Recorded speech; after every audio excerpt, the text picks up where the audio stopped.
नमस्कार, मैं हूं आपके साथ मयंक। आज 8 तारीख है। पिछले 12 घंटों के अंदर अमेरिका और ईरान के बीच क्या हालात हैं, इनको लेकर सारे अपडेट्स मैं आपको बताऊंगा। देखिए, एक बेहद अहम खबर जो कि अमेरिका से है। खबर यह है कि अमेरिका के कई प्लेन्स ने टेक ऑफ किया है अमेरिका से और यूरोप से। ये प्लेन C5 गैलेक्सी हैं और C17 ग्लोब मास्टर्स हैं। ये वो जहाज हैं जो कि युद्ध के समय मिसाइल्स और हथियार ले जाने के लिए इस्तेमाल किए जाते हैं। इन प्लेन्स ने अमेरिका से टेक ऑफ किया, यूरोप में कई जो बेसेस हैं अमेरिका के वहां से टेक ऑफ किया। लेकिन गौर करने वाली बात, टेक ऑफ करने के बाद ये सब के सब प्लेन्स रडार से गायब हो गए। ध्यान से समझिए इस बात को। अमेरिका के कई प्लेन जो कि हथियार लेके उड़ते हैं, इसमें कोई शक नहीं है कि इसमें मिसाइल्स होनी चाहिए या दूसरे हथियार होने चाहिए। डिफेंस मिसाइल्स हो सकती है, पेट्रियट हो सकता है, थार्ड हो सकता है, इसमें टॉमहॉक मिसाइल्स हो सकती है। इन्होंने टेक ऑफ किया। करीब 5 से 6 प्लेन्स, बड़े प्लेन्स, कार्गो प्लेन्स जो मिसाइल ले जाते हैं, ये सब रडार से अचानक गायब हो गए। आखिर अमेरिका ने किस देश को ये हथियार पहुंचाए हैं, किस देश को ये मिसाइल्स पहुंचाई और इसका इस्तेमाल कहां होने जा रहा है? देखिए, तमाम चर्चाएं हैं। मैं अक्सर इस बात को कहता हूं कि जब भी इस तरह की खबर आती है कि अमेरिका की और ईरान के बीच में कोई बातचीत हो रही है, किसी तरह से अमेरिका की तरफ से दावा हो जाता है, डोनाल्ड ट्रंप की तरफ से दावा हो जाता है। लेकिन इस तरह की बातों पर एकदम से यकीन करने की बजाय वेट करना चाहिए कि इसका अंत क्या होगा। जब डोनाल्ड ट्रंप ये कहते हैं कि ईरान से अच्छी बातचीत चल रही है, वो भी मैं बताऊंगा, डोनाल्ड ट्रंप जब भी ऐसा कहते हैं ईरान से अच्छी बातचीत चल रही है, उसका मतलब ये होता है कि ईरान ने कहीं ना कहीं पीट दिया है। या तो हॉर्मुज में पीट दिया है, किसी जहाज को पीट दिया है, या फिर कोई प्लेन को हिट कर दिया है, या कहीं ऐसा लग रहा है कि बड़ा हमला ना कर दे, तो बचने के लिए डोनाल्ड ट्रंप इस तरह की बातें शुरू कर देते हैं। अब देखिए, जो खबर है उसके मुताबिक हम वापस खबर पे आए। ये प्लेन्स गायब हुए हैं रडार से। बताया जा रहा है कि बड़ी जंग की तैयारी जारी है। आपको ये लग सकता है कि अमेरिका ने अपना ऑपरेशन रोक दिया है। मार्को रूबियो का ये बयान आया है। इस पे ईरान की सेना को रत्ती भर विश्वास नहीं है, ईरान के लोगों को रत्ती भर विश्वास नहीं है। जंग की बड़ी तैयारी हो रही है, उसके हिसाब से हथियार डिप्लॉय किए जा रहे हैं। बात नंबर 1। बात नंबर 2, कल एक बड़ा अहम डेवलपमेंट हुआ है। रूस ने लटाविया के ऊपर हमला किया है। इस तरह की खबरें आई कि रूस के कुछ ड्रोन्स जो हैं वो लटाविया के ऊपर आते हैं और ऑयल जो ठिकाने हैं उसके पास जाके उसमें धमाके होते हैं और वो गिर जाते हैं।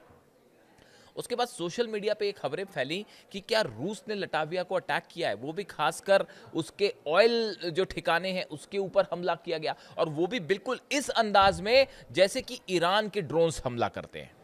ईरान के ड्रोन्स जैसे फुजैरा को जला रहे हैं, जला दिए उन्होंने ऑयल डिपोज हाल ही में 2 या पहले भी, बिल्कुल इसी अंदाज में रूस के प्लेन्स जो ड्रोन्स हैं उनसे अटैक हुआ लटाविया पे, और बताया गया कि ऑयल डिपोज पे हमले हुए हैं।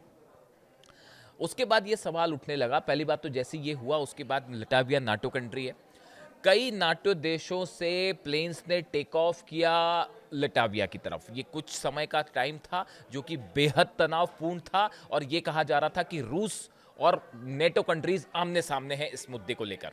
लेकिन बाद में हालांकि इसको लेकर और तमाम तरह के डेवलपमेंट हुए, और ये बात किसी तरह से क्लेम नहीं की गई कि ये रशिया का ड्रोन था या नहीं। इसको लेकर भी अभी एक सवाल बना हुआ है। लेकिन जिस अंदाज में ये हमला हुआ, ये बिल्कुल उस तरह था जैसे ईरान के शाहिद 136 ड्रोन से अटैक किया जाता है। और पहला मौका था बड़े समय बाद जब रशिया और नेटो सीधा आमने सामने थे। कई जगह तो ये भी चर्चा शुरू हो गई कि क्या ये नेटो को वार्निंग दी गई है पुतिन की तरफ से, जिस तरह से यूक्रेन के से हमले हो रहे हैं, ड्रोन स्ट्राइक्स हो रही हैं रशिया में, ऑयल डिपोज को निशाना बनाया जा रहा है, क्या उसी को लेकर यह वार्निंग दी गई नेटो देशों को? इस तरह की भी खबरें थी।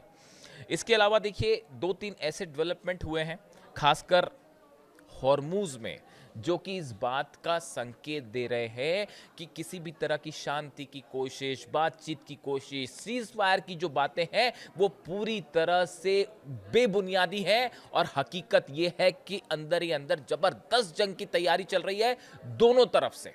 देखिए, पहली खबर हम आपको बताएं, ईरान का तेल टैंकर, शायद आपने एक खबर पहले सुनी होगी, कई जगह छपी भी है, हसना नाम है जिसका। ये ऑयल टैंकर ईरान का, जो कि ओमान की खाड़ी से होता हुआ हॉर्मुज से आगे बढ़ता हुआ ईरान के बंदरगाह की तरफ बढ़ रहा था। अमेरिका की तरफ से, चूंकि अमेरिका ने ब्लॉकेड कर रखा है, अमेरिका की तरफ से इस जहाज को रोकने की कोशिश की गई, जहाज नहीं रुका। तो उसके बाद अब्राहम लिंकन एयरक्राफ्ट कैरियर से एक फाइटर जेट ने टेक ऑफ किया और उसके बाद इस जहाज के ऊपर अंधाधुंध फायरिंग की गई, जिससे इस जहाज के इंजन को नुकसान पहुंचा और यह जहाज अब समंदर में फंसा हुआ है। ईरान के जहाज पर सीधा सीधा हमला था अमेरिका के फाइटर जेट से, जो कि अब्राहम लिंकन से जिसने टेक ऑफ किया था। जैसी ये खबर हमला हुआ, तुरंत ईरान को ये बात पता चली। उसके बाद जो खबरें आई, उसके बाद का डेवलपमेंट देखिए। बताया ये जा रहा है कि अमेरिका का एक वॉरशिप, जो कि बेहद यूएसएस फ्रैंकी पीटरसन, बड़ा वॉरशिप है, डिस्ट्रॉयर है, इसमें मिसाइल्स हैं, टॉमाहॉक मिसाइल्स भी होती हैं इसमें। ये ईरान के सीमा के करीब था। ईरान की तरफ से वार्निंग दी गई, फौरन यहां से बाहर निकल जाइए वरना हम आपको उड़ा देंगे। और बताया ही जाता है कि ईरान ने जब वार्निंग दी तो पहले पीटरसन वहां से हटने को तैयार नहीं था, वो वहीं पर अड़ा रहा। उसके बाद एक बार फिर ईरान की तरफ से वार्निंग शॉट्स फायर किए गए, मिसाइल्स फायर की गई, जो कि इस जहाज के बेहद करीब गिरी। उसके बाद ये जहाज वहां से पीछे हुआ। इसके साथ कुछ और अमेरिकी जहाज थे, उन्होंने फिर डिस्टेंस मेंटेन किया और वो कुछ पीछे हुए। इस तरह की खबरें आ रही हैं। अब आप देखिए इन खबरों का नेचर देखिए आप, कि ईरान के जहाज पर हमला होना, उसके बाद ईरान के द्वारा जो है वो पीटरसन, यूएसएस पीटरसन पर मिसाइल शॉट फायर करना, उसको वार्निंग देना कि आप यहाँ से, इसका मीडिया एक सोशल मीडिया में एक वीडियो भी वायरल है कि कैसे ईरान की सेना ने वार्निंग दी कि आप दूर हो जाइए, अगर आप हमारे करीब आएंगे तो हम आप पे जो है वो मिसाइल अटैक कर देंगे। यानी आप देखिए हालात जो बने हुए हैं, बेहद तनावपूर्ण हालात। मैं कल देख रहा था कि कल दिन भर इस तरह की चर्चा थी कि फिर एक प्रस्ताव आया है और ईरान को भेजा गया है और डोनाल्ड ट्रंप कह रहे हैं कि हम जो है वो एक समझौते की तरफ आगे बढ़ रहे हैं, इस तरह की तमाम बातें।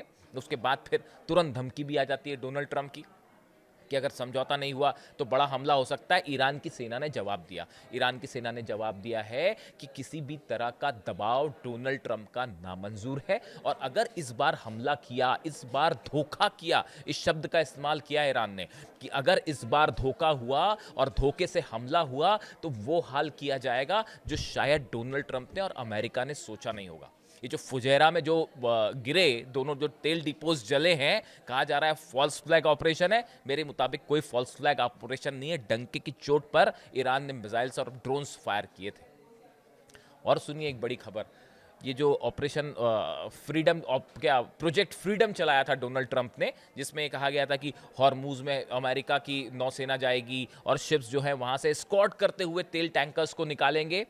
वो कोशिश की गई थी, लेकिन जिस प्रकार से उसके बाद फायर हुए, दुबई के ऊपर जो मिसाइल्स फायर हुई और ड्रोन्स फायर हुए, उसके बाद सऊदी अरब ने भी अमेरिका की मदद करने से मना कर दिया। ये एक बड़ी खबर है सोशल मीडिया में, चूंकि इसकी बड़ी चर्चा है इसलिए मैंने सोचा एक बार फिर शेयर किया जाए। आपने देखी होगी ये खबर कि जो मोहम्मद बिन सलमान है, हालात ये हो गए। देखिए अगर किसी भी तरह का ऑपरेशन अमेरिका को हॉर्मुज में करना है तो सऊदी की मदद ज़रूरी है, उसके बिना ऑपरेशन नहीं हो सकता, उसको अपना एयर स्पेस देना ही होगा, सऊदी की एयर बेसेस का इस्तेमाल करना होगा, ये बात साफ है। उसके बिना हॉर्मुज में एक्शन नहीं हो सकता।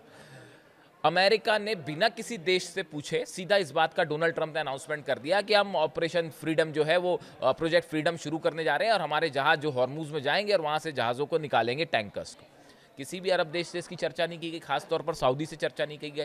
सऊदी ने मना कर दिया कि साहब हम अपना एयर स्पेस और अपने बेस इस्तेमाल नहीं करने देंगे।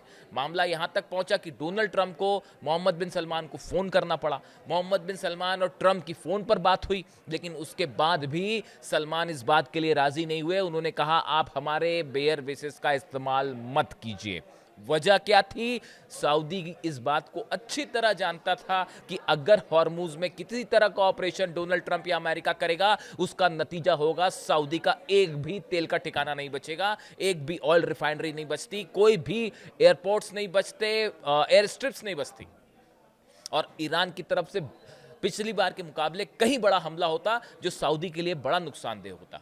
सऊदी की इकोनॉमी और जो जो विजन लेके चल रहे हैं मोहम्मद बिन सलमान 2030 वाला कि आपको एक विकसित डेवलप करना है सऊदी को, वो प्रोजेक्ट को बड़ा नुकसान है इस जंग से। लिहाजा अपना अंजाम देखिए, पूरे अरब देश ये मान चुके हैं कि अमेरिका रक्षा नहीं कर सकता। ये बात सच हो गई, साफ हो गई, फैक्ट हो गई, इसमें किसी को डाउट नहीं होना चाहिए। ईरान की मिसाइल्स को अमेरिका का डिफेंस सिस्टम नहीं रोक सकता। 2 महीने से ज्यादा हो गया, आप ना सत्ता परिवर्तन कर पाए, ना हॉर्मूज हरा पाए, ना बेसिस बता पाए, ना विदेश नीति में डोनाल्ड ट्रंप या अमेरिका सक्सेसफुल हुआ है। करारी हार है ये ईरान से, हर मोर्चे पर अमेरिका हारा है। ये बात पूरी दुनिया देख रही है, रूस देख रहा है, चीन देख रहा है, पूरा अरब देख रहा है कि कैसे हम पे हमला हुआ, हम कुछ नहीं कर पाए। कोई विश्वास नहीं कर रहा है डोनाल्ड ट्रंप पे, लिहाजा सलमान ने मना कर दिया। यही वजह थी डोनाल्ड ट्रंप को अपना फ्रीडम प्रोजेक्ट जो था वो हटाना पड़ा, उसको कैंसिल करना पड़ा। लेकिन वॉरशिप्स अभी वहीं खड़े हैं, वॉरशिप वहीं खड़े हैं। तमाम तरह की बातें हो रही हैं कि पाकिस्तान के थ्रू एक बार फिर चर्चा हो रही है और कोई समझौता हो सकता है। इस तरह की तमाम बातें कल मीडिया में थी, लेकिन नतीजा उसका जीरो निकल के आया। इसके अलावा देखिए 2 खबरें ऐसी और हैं जो बेहद अहम।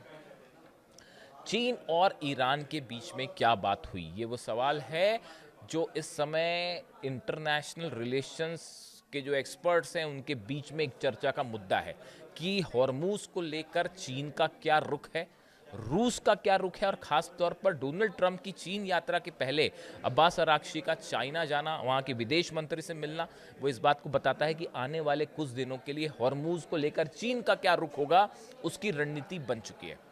और अब्बास अराक्ची ने वहाँ से जो बयान दिया चीन जाके, वो भी बेहद गौर करने वाला है। उनकी तरफ से बात साफ कर दी गई है कि किसी भी एरिया में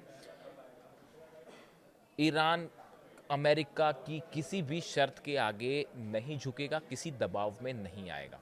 अमेरिका पूरी तरह से अपने मिशन में फेल रहा है, चाहे किसी भी एस्पेक्ट में हो। यानी ईरान का रुख साफ है कि वो कहीं किसी मामले में समझौता करने नहीं जा रहा। ऐसी सूरत में डोनाल्ड ट्रंप चीन जाते हैं, क्या बात होती है? क्या सिर्फ इस विजिट के लिए ये सब कुछ रोका गया, या कांग्रेस की परमिशन के लिए? कई सारे मुद्दे थे जिनके लिए रोका गया, लेकिन ये बात साफ है, एक बड़ी जंग की तैयारी है इजराइल में यूएई की तरफ से। और जैसे ही हो सकता है कि डोनाल्ड ट्रंप का, इस तरह की जानकारियां हैं कि डोनाल्ड ट्रंप का विजिट खत्म हो जाए चाइना वाला, उसके बाद फिर हमला कर सकता है अमेरिका। लेकिन देखिए, इस बीच एक और हैरान करने वाली खबर ये थी जो आपने देखी होगी कि यूएई में दिखाई दिया है चाइना का डिफेंस सिस्टम गुआनजियांग 21A। ये एंटी ड्रोन सिस्टम है। जो हमले हुए थे यूएई पर, ईरान ने जो ड्रोन बरसाए शायद 136, उससे डर कर, परेशान होकर यूएई अब लगातार अपने डिफेंस को मजबूत करने में जुटा हुआ है। और हैरान करने वाली बात यह है कि चाइना के कुछ डिफेंस सिस्टम वहाँ पर दिखाई दिए हैं। देखिए, इंटरनेशनल रिलेशंस में हमेशा यही होता है कि हर देश अपना फ़ायदा देखता है कि कैसे जो है वो फ़ायदा लिया जाए। हमेशा सबकी कोशिश यही होती है। हर इंसान जो है वो अली खामनेई साहब की तरह नहीं होता कि अपनी जो बात एक बात बोल दी उस पर वो हमेशा कायम रहे। ये ऐसी मिसाल जो है, इसीलिए मैं बार बार ये कहता हूँ कि इस जंग में जो सबसे बड़ा फैक्टर था वो ये था कि जिस समय अली खामनेई साहब का असैसिनेशन हुआ, उनकी शहादत हुई, उसी मौके पर अमेरिका हार गया था ये जंग, और इजराइल ये जंग हार गए थे। अब बड़ा मुश्किल है को आप कुछ कर लीजिए, अब वो नतीजा नहीं पलटेगा। और देखिए, अली खामनेई साहब का स्टैंड हमेशा से ये रहा कि जो बात उन्होंने एक बार तय कर ली वो तय कर ली, उससे वो कभी पलटते नहीं थे। जिस मदद करनी है तो करनी है, उसके लिए जो हो जाए। लेबनान की मदद का फैसला किया ईरान ने, उसके लिए वो जंग को भी तैयार हो गए। तो ऐसे इंसान जो हैं वो सुप्रीम लीडर थे। ऐसे लोग मिलते नहीं हैं अब, जब खास तौर पर जब बात तेल के व्यापार की हो, तेल की हो, रेयर अर्थ मटेरियल की हो, तो अक्सर देश जो है अपना अपना फ़ायदा देखते हैं। लेकिन ऐसे लोग कम होते हैं जो अपनी ईमान के सच्चे और ज़ुबान के पक्के। इसीलिए मैंने एक बार ये कहा था। अब देखिए, हालात ये हैं, बड़ी जंग की तैयारी हो रही है जो किसी भी वक्त छिड़ सकती है। शायद डोनाल्ड ट्रंप का चीन की यात्रा का इंतज़ार है, कुछ डील्स वहाँ करने का इंतज़ार है, लेकिन ये बात तय मानी जा रही है जो हथियार आ रहे हैं तेज़ी से, ईरान को घेरा जा रहा है बड़े स्तर पर एक बार फिर। अब ये हमला क्या अमेरिका भी इसमें शामिल होगा या इजराइल की तरफ से किया जाएगा, ये बस देखने वाली बात है। और ये बात ईरान की सेना अच्छी तरह से समझती है। ईरान के बड़े लीडर्स पर एक बार फिर असासिनेशन अटेम्प्ट की कोशिश हो सकती है, खास तौर पर ईरान की सेना के प्रमुख अहमद वाहिदी साहब। मैं पहली बार ये बात कह रहा हूं, एक बार फिर इस तरह की खबरें आई हैं कि ईरान के कुछ टॉप लीडर्स को असासिनेट किया जा सकता है, और उसमें सबसे पहले लिस्ट में जो नाम है अहमद वाहिदी साहब का है, क्योंकि अमेरिका इस बात को समझता है कि जब तक ईरान की सेना, लेकिन उससे क्या फर्क पड़ेगा, आप एक लीडर को अगर आप शहीद होगा, दूसरा लीडर आ जाएगा उसकी जगह। यही तो पिछले 2 महीने का जो है इतिहास यही कह रहा है। ऐसे हालात में जबरदस्त तनाव है, खासकर हरमुज पे। जो भी नई खबर आएगी, नया डेवलपमेंट होगा, आप तक पहुंचाऊंगा। Thank you so much.